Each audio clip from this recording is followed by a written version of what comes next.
你屋企有啲咩規矩啊？嘿，大把！食飯要叫人，人未齊唔可以動筷，長輩先起筷，夾餸要夾前面嘅，唔可以飛象過河，唔可以撩啲餸。食飯另外隻手要扶住個碗，唔可以禮拜。食飯唔可以硬腳，人哋夾緊餸唔可以轉個盤，唔可以獨食將啲餸全部夾俾自己。仲有包飯前要鬆飯，包飯唔可以壓飯，食完飯叫人媽媽。你屋企有咩規矩啊？我屋企管得幾鬆下嘅，不過有一個規矩一定要遵守嘅，每日都要沖涼。未沖涼唔可以入房，唔可以坐床邊，唔可以坐床上，唔可以坐梳化，唔可以換睡衣，唔可以瞓覺，甚至有時想食飯都要沖咗涼先。冇沖涼好似犯咗天條咁啊！我印象最深刻嘅咪就屋企教落筷子唔可以插碗，因為我發覺咧好多地方冇呢個規矩嘅。我上次去我 friend 屋企食飯喎，個碗上面插住張筷子嘅，個長鏡好似眾仙歸位咁啊，嚇到我尿都漏兩滴啊！我細個嗰陣，我阿嫲好神秘咁同我講過，夜晚千祈唔好剪指甲啊！佢又唔講點解喎，哇嚇到我童年陰影咁啊！跟住我大個之後問佢點解唔可以剪呢？佢話因為夜晚剪睇唔清，容易剪到肉。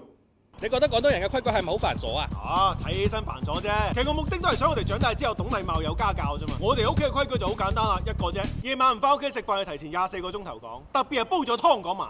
咦，我今日好似唔記得講喎。哇！阿媽嚟啊！